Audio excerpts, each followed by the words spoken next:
حضرت سیدنا سلمان فارسی کو حضرت عمر فاروق رضی اللہ تعالیٰ عنہ نے بلایا تو کہا میرا دل کرتا ہے آپ کو میں مدائن کا گورنر بنا دوں۔ حضرت سلمان فارسی بڑے تگڑے قبیلے سے تعلق رکھتے تھے، بکتے بکاتے مدینے میں آ کے بکے، پھر نگاہ مصطفیٰ میں بک گئے صلی اللہ علیہ وسلم۔ بڑے تگڑے قبیلے سے تعلق تھا۔ یا حضرت عمر نے فرمایا میں آپ کو گورنر کا جی کہ جیسے آپ کا حکم ہے امیر کی بات ماننا، گورنر بن گئے۔ اور گورنر صاحب کرتے کیا ہے؟ گورنر صاحب کا حال یہ کہ گورنر صاحب نے وہی پھٹے پرانے سادے سے کپڑے پہنے اور ایک ہاتھ میں چھڑی پکڑی ہے، کبھی ادھر گھومتے ہیں کبھی ادھر، مدائن کی گلیوں میں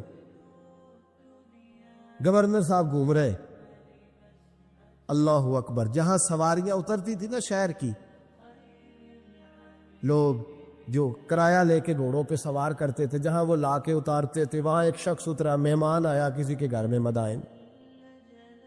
وہ شخص مہمان آیا تو اس کے بعد بڑے بڑے بکسے تھے، اس نے حضرت سلمان فارسی کو گھومتے دیکھا، کہنے لگے او غلام ادھر آئے نا، او بولیے او غلام ادھر آ۔ حضرت سلمان فارسی کہنے لگے جی جناب، کہنے لگے میرا سامان اٹھا اور فلاں گھر میں نے جانا چھوڑ کے آ۔ ضرورت تو کرے کوئی ضرورت تو کرے کونسلر صاحب کو بھی آواز دینے کی، طاقت تو کرے کوئی، ایک معمولی سپاہی کو بھی کہنے کی جو نہ سب انسپیکٹر ہے نہ وہ کسی عہدے پہ فائل ہے، صرف ایک سادہ قوم کا وہ پہرے، اس کو کہہ کے تو ادھر آؤ غلام۔ بھئی گورنر کوئی کہہ دیا، گورنر صاحب نے سر کے اوپر بکسا اٹھایا ہے اور گلیوں میں گزر، کہتے ہیں بھئی غلام کو رستہ دے دو، ذرا سامان وزنی ہے، ذرا غلام کو رستہ دے دو، سامان وزنی ہے، پیچھے ہٹ جاؤ، ذرا رستہ دے دو۔ شہر میں داخل ہوئے تو لوگ دوڑے آئے، کہا حضور ہمیں دے دے۔ فرمایا نہیں، اس نے مجھے کہا ہے غلام اٹھا۔ وہ شخص شرمندہ ہو گیا، کہنے لگا حضور مجھے کب خبر تھی کہ آپ گورنر ہیں، غلطی ہو گئی، میں غلام کہہ بیٹھا۔ حضرت سلمان فارسی رو پڑے، فرمانے لگے تو میرا محسن ہے، تو نے تو مجھے میری اوقات یاد کرا دی ہے، میں غلام ہوں، میں کھجوریں بیچا کرتا تھا، میں مدینے میں نوکری کرتا تھا، تو نے اچھا کیا ہے۔ فرمایا نا، تو تو میرا محسن ہے، تو نے مجھے یاد کرا دیا، میں کیا نا، میں ہی لے کے چلوں گا۔ رستے میں جا رہے ایک شخص دوڑا آیا، کہنے لگا حضور وزنی بڑا ہے، مجھے دے دیں، یہ بادشاہ ہے، فقیری ہو رہی ہے، حضور وزنی بڑا ہے، مجھے دے دے، میں اٹھا لیتا ہوں۔ تو حضرت سلمان فارسی فرمانے لگے پہلے وعدہ کر قیامت کے دن میرے گناہوں کا بوجھ اٹھا لے گا، وعدہ کر، تو کہے گا اللہ کے حضور کے یا اللہ سلمان کے جو پاپ ہے ان کا بوجھ میں اٹھاتا ہوں۔ کہنے لگا حضور میں تو اپنا نہیں اٹھا سکتا، فرمایا پیچھے ہٹ جاؤ، اگر وہاں میرا کوئی بوجھ نہیں اٹھا سکتا تو یہاں بھی کوئی نہ اٹھائے۔ حضرت سلمان فارسی رضی اللہ تعالیٰ عنہ گورنر ہے صوبے کے۔ میرے دوست، ہماری یہ جو جھوٹی انا ہے نا، لوگ میرا استقبال کرے، مجھے اٹھ کے ملے، مجھے پروٹوکول دیں، میرا نام جپے، میں ہوتی رہے ہر جگہ، بس مجھے ہی لوگ جانے۔ اور میرے عزیز اس دھندے سے باہر آ، لفظ پرستی کی اس جنگ سے نکل آ، اپنے مزاج کی اس قلت سے نکل آ، اپنے آپ کو جو بات نہیں بھی آتی ہوتی اس میں بھی ہم دخل دے کے اپنا کوئی نہ کوئی پیغام اور جملہ ضرور بیان کرنا چاہتے ہیں۔ بھئی ہمارا بھی نام لکھ لو، ہم بھی شامل ہیں، ہمیں بھی پتہ ہے اس گورکھ دھندے کا کچھ نہ کچھ، ہمیں بھی شامل کر لو۔ یہ نفس پرستی کی جنگ ہے، اس سے نکلو۔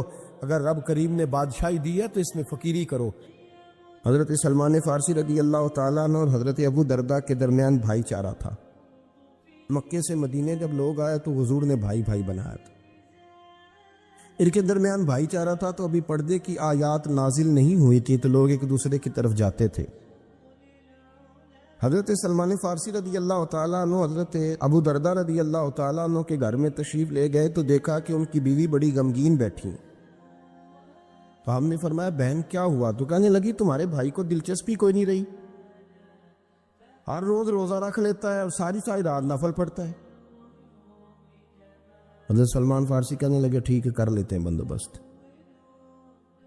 نماز دین ہے کہ نہیں؟ دین ہے نا یہ چیزیں۔ لیکن حضرت سلمان فارسی جناب ابو دردہ سے کہنے لگے آج میں نے تیرے گھر میں رہنا رات کو، کیونکہ وہ تو ساری رات نماز پڑھتے تھے، نفل پڑھتے تھے۔ انہوں نے کہا ٹھیک، ایک بستر لا کے بچھا دیا حضرت سلمان فارسی کے لیے۔ سلمان فارسی فرمانے لگے دوسرا بھی لا۔ کہا وہ کیا کرنا ہے؟ فرمانے لگے تو نے بھی سونا ہے، میں نے بھی سونا ہے، تو نے بھی سونا ہے، عشاء پڑھیں گے اور پھر دونوں سوئیں گے۔ کہا میں نے تو نماز پڑھنی ہے۔ فرمایا تہجد کے وقت اٹھ کے پڑھیں گے، اللہ کے رسول بھی رات آخری حصے میں جا کے نماز پڑھتے ہیں۔ ادھر ساتھ سلا لیا، وہ تھوڑی کو دیر سوئے، اب عادت تھی ساری رات اٹھنے کی، ذرا اٹھنے لگے بستر سے تو حضرت سلمان فارسی فرمایا چپ کر کے سو جا، چپ کر کے سو جا۔ وہ لیٹ گئے، پھر اٹھنے لگے تو فرمایا سو جا چپ کر کے، بڑا ٹائم ہے۔ سحری کے وقت اٹھے، نفل پڑھے، ان کا ارادہ تھا روزہ رکھنے کا، تو فرمانے لگے کل رکھا تھا نا نفلی روزہ، جی رکھا تھا، پرسوں بھی رکھا تھا، ترسوں بھی رکھا تھا، فرمایا آج نہیں رکھنا، آج میں تیرا مہمان ہوں، سارا دن کٹھے مل کے روٹیاں کھائیں گے، آج نہیں روزہ رکھنا، سلا دیا۔ اب حضرت ابو دردہ رضی اللہ تعالیٰ عنہ کہہ تو کچھ نہ سکے، پر کہنے لگے سلمان تم پتہ ہے تم کیا کر رہے ہو، نہ تم نے مجھے رات اٹھ کے زیادہ نفل پڑھنے دیے، سویرے روزہ نہیں رکھنے دیا۔ تو حضرت سلمان فارسی کہنے لگے کوئی لمبی بات تو نہیں نا، چلتے ہیں نا ابھی فجر میں مسجد نبی میں، تو نبی پاک کو بتاتے ہیں سرکار دو عالم علیہ السلام کی خدمت میں تو اپنی بات کرنا، میں اپنی کروں گا، حضور نتیجے کا اعلان فرما دیں گے، بات طے ہو جائے گی۔ حاضر خدمت ہوئے، عرض کی یا رسول اللہ صلی اللہ تعالی علیہ وسلم یہ ساری رات نفل پڑھتے ہیں، ہر روز روزہ رکھتے ہیں، ان کی اہلیہ غمگین بیٹھی، حکم فرمائیں۔ تو نبی پاک صلی اللہ علیہ وسلم نے فرمایا پھر ہوا کیا؟ یا رسول اللہ میں نے رات سلایا ہے، سحری میں اٹھایا ہے، سویرے روزہ نہیں رکھنے دیا۔ نبی پاک نے فرمایا سلمان فارسی نے ٹھیک کیا، سلمان فارسی نے ٹھیک کیا۔ پھر حضور نے فرمایا، نبی کریم نے فرمایا ابو دردہ تیرے اوپر اگر اللہ کا حق ہے، اس کے رسول کا حق ہے، دین کا حق ہے، تو فرمایا تیری آنکھ کا بھی تیرے اوپر حق ہے، تیرے وجود کا بھی تیرے اوپر حق ہے۔ یہ حضور نے فرمایا تیرے بچوں کا بھی تیرے اوپر حق ہے، تیری بیوی کا بھی تیرے اوپر حق، اس حق کو بھی سمجھیں۔ حقوق اللہ بھی ہیں، پر تیری آنکھ کا بھی تیرے اوپر، کیا مانا کہ تیری آنکھ سونا چاہتی ہے تو اسے سلا بھی، تیرے وجود کا بھی تیرے اوپر حق، تو تیرا وجود آرام کرنا چاہتا ہے تو اسے آرام بھی کرا۔ اور پھر وہاں نبی پاک صلی اللہ علیہ وسلم نے فرمایا میں تم سب سننا، یہ لفظ حدیث کے حضور نے اسی موقع پر فرمایا میں تم سب سے زیادہ اپنے رب کو جانتا ہوں اور میں تم سب سے بڑھ کر اپنے رب سے ڈرتا ہوں۔ حضور فرمانے لگے میں روزہ بھی رکھتا ہوں، افطار بھی کرتا ہوں، یعنی کبھی رکھتا ہوں اور کبھی نہیں رکھتا۔ فرمایا میں نفل بھی پڑھتا ہوں اور اپنی بیویوں کو وقت بھی دیتا ہوں۔ سرکار مسجد میں بھی آتے تھے، نواسوں کے ساتھ کھیلا بھی کرتے، ان کے ساتھ پیار بھی کرتے۔ تو اتنے بڑے حقوق حضور نے بیان فرمائے عورتوں کے کہ تمہاری بیوی کا بھی تمہارے اوپر۔ لو ایک حدیث بخاری کی اور یہاں بیان کر دیتا ہوں۔ ایک شخص نے آ کے عرض کی یا رسول اللہ صلی اللہ تعالی علیہ وسلم جہاد کے لیے تیاری ہو گئی ہے، صفیں بن رہی ہیں، مجاہدین کی تیاری ہے، تو میرا بھی نام لکھ دیا گیا ہے مجاہدوں کی لسٹ میں،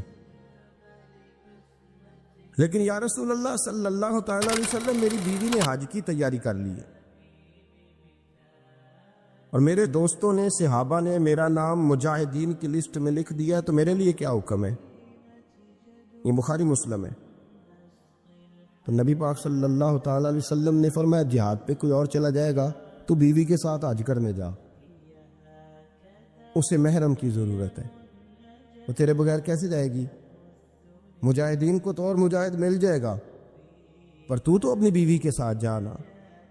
نبی پاک صلی اللہ علیہ وسلم نے مرد کو محافظ بنایا ہے، عورت کو مرد کا قیدی نہیں بنایا، بلکہ عورت کو حفاظت عطا کی.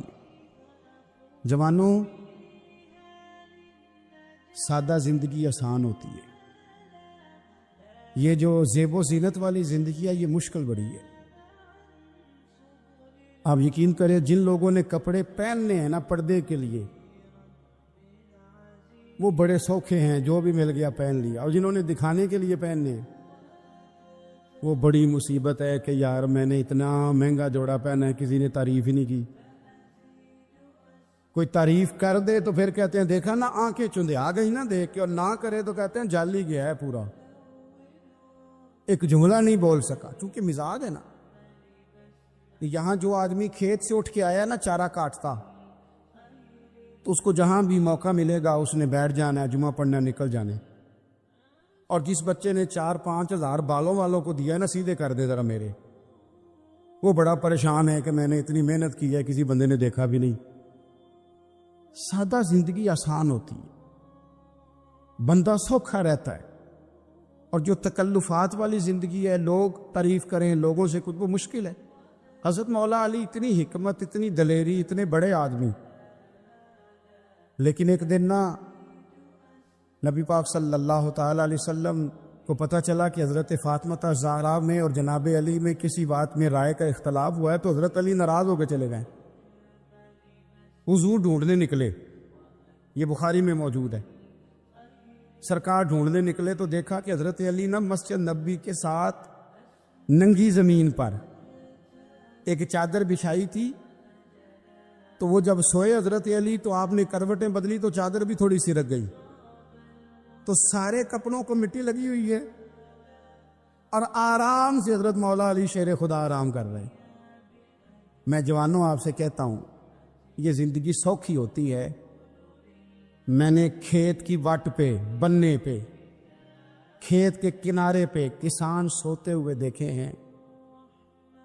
اور میں نے 1.5 کروڑ کی گاڑی میں نفسیات کے ڈاکٹر کے پاس بیٹھا وہ شخص دیکھا ہے جو کہتا ہے پتہ نہیں کیا بات ہے، نیند کیوں نہیں آتی. وہ زندگی آسان ہے، اس میں تھکاوٹ ہوئی. بندہ سو گیا جہاں جگہ میں نہیں، سو گیا اور کچھ تڑپ رہا ہے کیونکہ وہ عادی ہو گیا ہے. یہ 2 منٹ کے لیے بند ہو گیا ایسی، تو وہ گیا. حضرت علی وہاں آرام سے، سارے کپڑوں کو مٹی لگی ہے. میں مولا کائنات کی بات کر رہا ہوں، میں شیر خدا کی بات کر رہا ہوں، میں اسد اللہ کی بات، امام المشارق والمغارب کی بات کر رہا ہوں. حضرت مولا علی اس زمین پہ، سنگیو زمین پہ آرام سے سو رہے ہیں.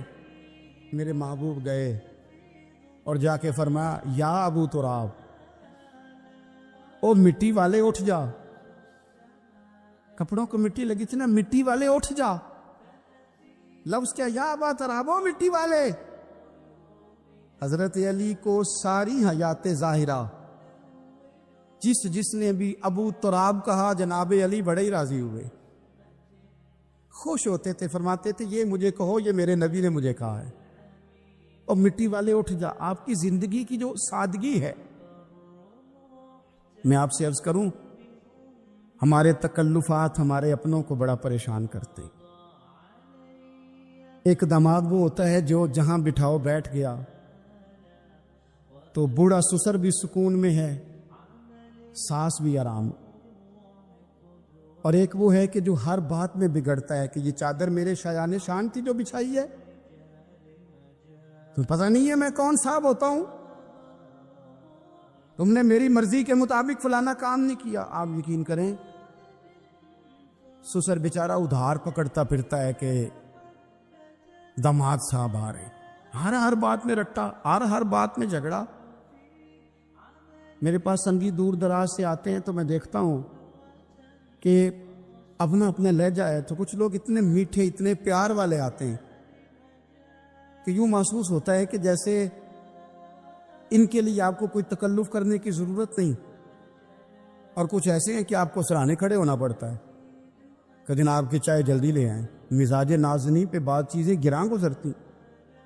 تو بھائی جب آپ سادہ اور آسان ہو جاتے ہیں تو آپ دوسروں کے لیے بھی دشواری کم پیدا کرتے ہیں. حضرت علی شیر خدا کہتے ہیں بھوک لگ گئی تھی بڑی، بھوک بڑی لگ گئی اور حالات غربت کے تھے، آزمائش تھی. تو فرماتے ہیں کہ میں نے سوچا مزدوری نہ کر لیں. ہم کیا کرتے ہیں، جو زیادہ غریب ہے وہ مانگ لیتا ہے، جو درمیانے طبقہ ہے وہ ادھار لے لیتا ہے. حضرت مولا علی نے کیا فرمایا؟ فرمایا مزدوری نہ کر لیں، چونکہ حالات کچھ اور تھے. حضرت مولا کائنات شیر خدا کرم اللہ تعالی وجہ الکریم فرماتے ہیں، یہ سادگی دیکھیں. آپ فرماتے ہیں میں مزدوری ڈھونڈنے نکلا. کیوں نہیں ملتی ہمارے جوانوں کو مزدوری؟ کیوں کہانیاں سناتے ہیں؟ حضرت علی کہتے ہیں میں ڈھونڈنے نکلا. ایک عورت کو میں نے دیکھا کہ اس نے کچھ مٹی نکال کے رکھی ہوئی ہے، تو اسے تر کرنا چاہتی ہے. پرانے زمانے میں مٹی میں پانی ڈال کے اسی سے لوگ کام لیتے تھے، اسی سے دیواریں بن جاتی تھی. ہم گھارا کہتے ہیں اپنی زبان. تو وہ گھارا بنانا چاہتی ہے لیکن پانی نہیں نکل رہا اس سے نا. اس نے کنویں سے پانی نکالنا، نکل نہیں رہا. تو حضرت مولا علی شیر خدا کرم اللہ تعالی وجہ الکریم فرمانے لگے، میں نے اس بی بی سے کہا کہ میں پانی نکال دوں، مزدوری دو گی؟ اس نے کہا میں بھی مزدوری تلاش کر رہی تھی. ایک پانی کا ڈول آپ نکالیں گے اور مٹی پہ ڈالیں گے تو ایک کھجور دوں گی. حضرت علی فرماتے ہیں گرمی بڑی سخت تھی، میں نے 16 ڈول پانی کے نکالے، 16 برتن بھر کے پانی نکالا اور اس مٹی پہ ڈالا. پھر میں ہاتھ دھو کے آیا اور اس خاتون کے پاس بیٹھا تو اس نے مجھے، او مزدورو کمزور کمزور پڑتے ہو، پیچھے پیچھے ہو کے بیٹھتے ہو، خیال بناتے ہو کہ ہم کوئی کمزور لوگ ہیں. یہ دیکھو میں کن کی بات کر رہا ہوں، جن کا پیار ایمان ہے، جن کی محبت ایمان ہے. حضرت مولا علی شیر خدا تمہیں سبق دے رہے ہیں کہ حکمت، دانائی، بہادری اور پھر سادگی. مجھ سے کئی دفعہ لوگ پوچھتے ہیں آپ کے والد صاحب، تو میں نے کبھی جھجک کے نہیں بتایا، نہیں میرے ابا پروفیسر نہیں تھے، میرے ابا پیر نہیں تھے، میرے والد صاحب جو تھے وہ عالم نہیں تھے.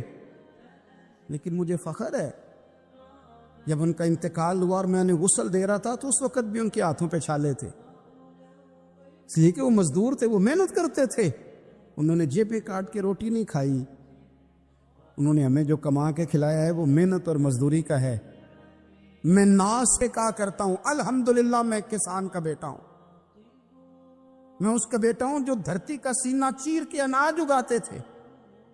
اور میں نے دیکھا ہے کہ جب بڑولے میں میری اماں گندم بھرنے لگتی تو میرے والد صاحب فرماتے تیاں تیانیاں دا حصہ بھی کٹ لئی، غریباں دا بھی کٹ لئی، فلاں دا بھی، کہ فلاں آدمی دی گندم عید کی تھوڑی ہوئی ہے، وہ 2 بوریاں ادھر بھی بھیجنی ہے. تو وہ جو غریبی کی سخاوت تھی اور وہ جو سادگی کی سخاوت تھی، اس کے اندر جو رانائی تھی اور اس کے اندر جو جذبہ اور شوق تھا. مزدور کا بیٹا پیچھے پیچھے جاتا ہے اور وہ گھبرا کے زندگی گزارتا ہے، تمہیں تو سار اٹھا کے جینا چاہیے. اس لیے کہ حضرت مولا علی شیر خدا کہتے ہیں میں مزدوری کر کے کھجوریں کما کے لایا، اور لا کے نہ تو میں نے اکیلے نہیں کھائی وہ، کیونکہ قحط کا دور تھا، حالات اور تھے. فرماتے ہیں لا کے حضور کو پیش کی. میں نے کہا حضور یہ کھجوریں ہیں. تو کریم نے پوچھا کہاں سے آئی ہیں؟ میں نے عرض کی حضور بھوک بڑی لگ رہی تھی تو مزدوری کے لیے نکلا، تو ایک عورت نے اپنے مٹی کو پانی لگانا تھا تو میں نے محنت کر کے یہ 16 کھجوریں کھائی ہیں. تو کہتے ہیں حضور زمین پہ بیٹھے تھے، مجھے بھی ساتھ بٹھا لیا، کھجوریں ہم نے وہاں رکھ لی، بڑے شوق سے میٹھی میٹھی باتیں بھی ہونے لگی. یہ تو جو لوگ روز کھاتے ہیں نا گوشت، وہ تو نخرے کرتے ہیں، کہتے ہیں وہ جناب یہ ذرا یہ چیز مجھے ہضم نہیں ہوتی، کولیسٹرول ہے فلان، پیچھے لے جاؤ پیچھے. لیکن کبھی آپ دوپہر کو مزدور کو روٹی کھاتے دیکھیں، اور جس طرح ہاتھ دھوتا ہے اور پونے کو 4 لگ جاتا ہے سارا جو وہ باندھ کے لایا ہوتا ہے. اور لیکن جب وہ کھا کے کھانا اچار کے ساتھ آسمان کی طرف دیکھتا ہے، لفظوں میں نہیں، کیونکہ لفظ تاثیر سے بنتے ہیں، تلفظ سے نہیں، اہل دل آج بھی ہیں اہل زبان سے آگے، وہ جو لہجے سے رب کا شکر ادا کرتا ہے تو اس کی آنکھوں کی روشنی بتاتی ہے کہ جو اس نے کھایا ہے اس نے رب کا شکر بھی صحیح کر کے ادا کیا ہے، پھر اٹھ کے کام۔ تو حضرت مولا علی شیر خدا کہتے ہیں حضور نے مجھے وہیں بٹھا لیا اور رغبت سے کھجوریں کھانے لگے۔ ایسا کوئی محبوب کہیں ہوگا نہ کہیں ہے، دیکھو بیٹھا ہے چٹائی پہ مگر عرش نشی ہے، اور ملتا نہیں کونین کو کیا کیا تیرے دھر سے، ایک لفظ نہیں ہے جو تیرے لب پہ نہیں ہے۔ اپنی زندگی میں یہ تین باتیں اپنائیں، ایک تو حکمت کے ساتھ، تانائی مزاج جارحانہ نہ بنائیں۔ جارحانہ مزاج سے کچھ بیوقوفوں کو تو متاثر کیا جا سکتا ہے، فہم و فراست والے لوگوں کو متاثر نہیں کیا جا سکتا۔ جارحانہ مزاج نہیں، حکمت والا، دانائی والا، معاملہ فہمی والا مزاج بنائیں۔ اور دوسرا، کمزور نہیں پڑے زندگی میں، اپنے آپ کو خود حوصلہ دیں۔ اپنے آپ حوصلے میں ہوں گے تو آپ کے ارد گرد لوگ تسلی میں ہوں۔ آپ اپنے مزاج میں دلیری لائیں۔ اور تیسری بات، زندگی کو سادہ کریں۔ یہ سادہ ہوگی آپ کے لیے، آپ کے گھر والوں کے لیے، سب کے لیے آسانی ہو۔ جو آدمی گھر جاتا ہے اور مصیبت کھڑی کر دیتا ہے نا میں آ گیا ہوں، تو اس کے گھر والے بھی بڑے پریشان ہیں۔ اس کے بچے یہ دعا نہیں کرتے ابا جی گھر آئے ہیں، بلکہ یہ دعا کرتے ہیں کہ یہ آئے ہیں تو اللہ جانے کب جائیں گے۔ حضور کو مکہ بھی بڑا ہی پیارا، اس شہر سے بھی رسول کائنات کو بڑی ہی محبت، لیکن پتہ ہے مسلمانوں کو مدینے سے اتنا پیار کیوں ہے؟ یہ محبت ذاتی نہیں، یہ بھی خدائی ہے، یہ نہ اللہ کی دی ہوئی، مالک کی عطا ہے۔ حضور نے دعا فرمائی مدینے کی محبت کے لیے، نبی پاک نے۔ یہ جو ہمارے سینے مچلتے ہیں، دل تڑپتے ہیں، ہماری اولادیں روتی ہیں، ہم سب کچھ قربان کر کے بھی اس شہر نور میں جانا چاہتے ہیں، تو یہ خدائی فیصلہ ہے، اللہ کی پیدا کی ہوئی محبت ہے۔ حضرت سیدہ عائشہ صدیقہ رضی اللہ تعالیٰ عنہ فرماتی ہیں، بخاری مسلم میں موجود ہے، فرماتی ہیں جب رسول پاک صلی اللہ علیہ وسلم مدینہ تشریف لائے تو حضرت ابو بکر صدیق رضی اللہ تعالیٰ عنہ اور حضرت بلال حبشی رضی اللہ تعالیٰ عنہ کو نا بخار ہو گیا۔ تو فرماتی ہیں چونکہ دونوں کو بخار تھا تو ایک روایت میں تو یوں بھی ہے کہ حضرت بلال نا مکے کے فراق میں شعر بھی پڑھتے تھے۔ انسان اپنے علاقے سے پیار کرتا ہے نا، تو مکہ مکرمہ کے فراق میں، جدائی میں اشعار بھی کہتے تھے۔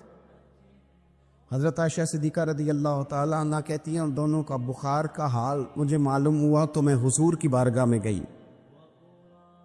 میں نے عرض کی یا رسول اللہ صلی اللہ تعالیٰ علیہ وسلم، جناب صدیق اکبر کو بھی بخار ہے، سیدنا بلال حبشی کو بھی، میرے دوستو چاہیے تو یہ نا کہ بیماری کی اطلاع ملے تو شفا کی دعا ہو، پر کریم محبوب دلوں کے حال جانتے ہیں نا۔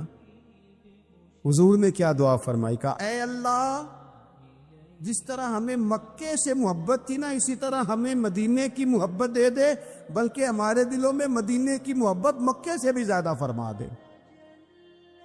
یہ دعا حضور نے مانگی تو مومنوں کے دلوں میں پیار ہے مدینے کا، یہ نبی پاک نے مانگا اللہ سے، دلوں میں پیار ہے، دل کھچے چلے جاتے ہیں، کھچے چلے جاتے ہیں، جنوں ویک کے ٹھر دیاں اکھیاں نے، جنوں ویک کے ٹھر دا سینہ ہے، ربا تیری ساری خدائی ہے پر ایک کی تے شہر مدینہ ہے، ربا تیری ساری خدائی چ ایک کی تے شہر مدینہ ہے، تیری ساری خدائی چ ایک کی تے شہر، جنوں ویک کے ٹھر دیاں اکھیاں نے، جنوں ویک کے ٹھر دا سینہ ہے، ربا تیری ساری خدائی ایک کی تے شہر مدینہ ہے۔ رسول پاک صلی اللہ علیہ وسلم نے دعا فرمائی، اللہ ہمارے دلوں میں مدینے کی محبت پیدا فرما دے، اور پھر فرمایا اے اللہ مدینے کو صحت مند شہر بنا دے۔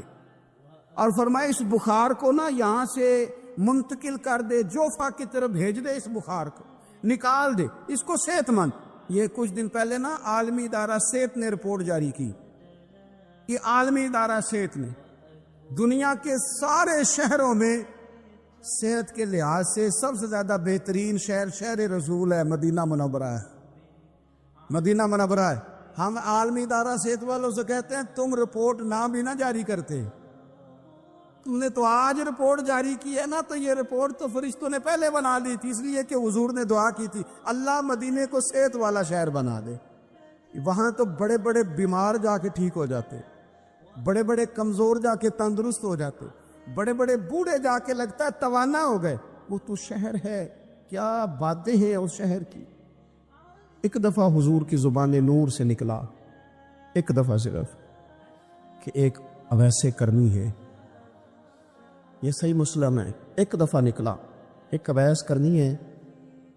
کرن کی شاخ ہے مراد، اس شاخ سے تعلق رکھتے ہیں، باپ کا نام عامر ہے، اویس بن عامر کہلاتے ہیں، برس کے نشان تھے۔ یہ دیکھو یہ ساری نشانیاں حضور نے بتائیں۔ کتنی جگہ آپ نے سنا ہے حضور نے دیکھا نہیں انہیں، اور یارو کوئی ضروری تو نہیں نا کہ کوئی ظاہری طور پر ملے تو تب ہی پتہ چلتا ہے، محبوب کو پتہ ہے کون کہاں کہاں بیٹھ کے روتا ہے۔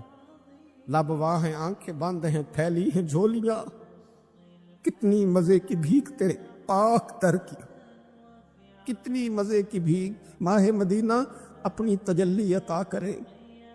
یہ ڈھلتی چاندنی تو پہر دو پہر، او دیکھو نا روزے دے دوالے نے غلام دیا ٹولیاں، وہ ایک پہ سن دے کروڑاں دیاں بولیاں، اور بڑی امید ہے،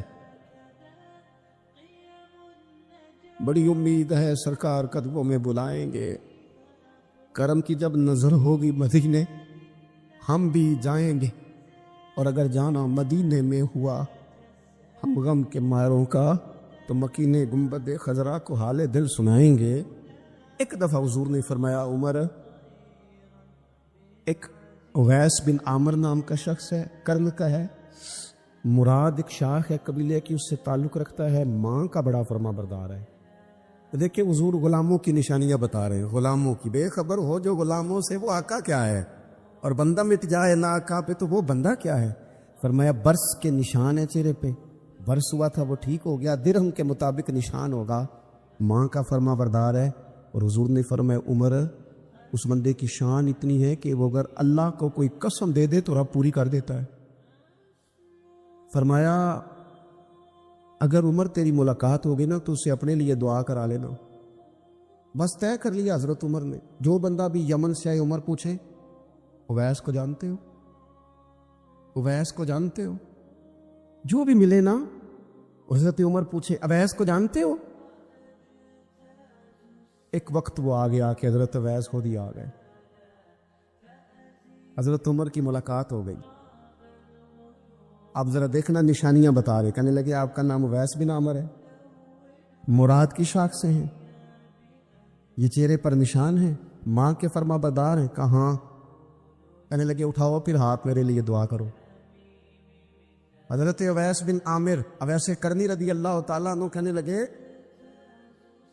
عمر میں آپ کے لیے دعا کروں؟ فرمایا کرو نا، اس لیے کہ مدینے والے حبیب نے کہا تھا دعا کرانا، حضور نے کرو نا دعا، ہم نے تو طے کر لی۔ ایک نقشہ محبوب نے بتایا تھا ایک دفعہ کہ وہاں سے آئے گا، ایک دفعہ وہ نقشہ بتایا تھا کہ وہ کرن کا، یمن کا، ایک دفعہ کہا تھا وہ آئے گا، بس پھر میری عمر مدینے تے طبیاں دی تصویر بناؤں دے ہی گزر گئی۔ ساری زندگی پوچھا اویس تو نہیں نام، پھر وہ مل گئے تو کہا دعا کرو، دعا کرائی۔ پھر حضرت فاروق اعظم رضی اللہ تعالیٰ عنہ حضرت اویس کرنی سے کہنے لگے آپ کہاں جانے کا ارادہ رکھتے ہیں؟ یہ سارا کچھ صحیح حدیث میں موجود ہے۔ حضرت اویس کرنی کہنے لگے میں کوفے جانے کا ارادہ رکھتا ہوں۔ کہا میں کوفے کے گورنر کے نام خط لکھ دوں کہ اویس آ رہا ہے؟ حضرت اویس کرنی کہنے لگے نا نا نا نا نا، ہمیں پروٹوکول نہیں چاہیے، میں نا سادہ رہنا پسند کرتا ہوں، اسی کسی دے کچھ نہیں جے لگتے، نہ کوئی ساڈا دردی، بس کونے میں پیچھے، ہم کوئی سٹیج کے شوقین لوگ ہیں، ہم کوئی نعروں کے شوقین لوگ ہیں، ہم کو تصویروں کے شوقین، ہم تو پیچھے بیٹھنا بس، کسی کو نظر آئے نہ آئے۔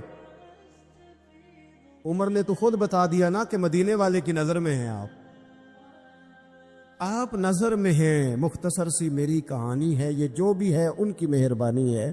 جب ان کی نظر میں ہیں تو پھر کیمرے کی نظر میں آئیں چاہے۔ حضرت اویس کہنے لگے ضرورت کوئی نہیں، میں پیچھے رہنا پسند کرتا ہوں۔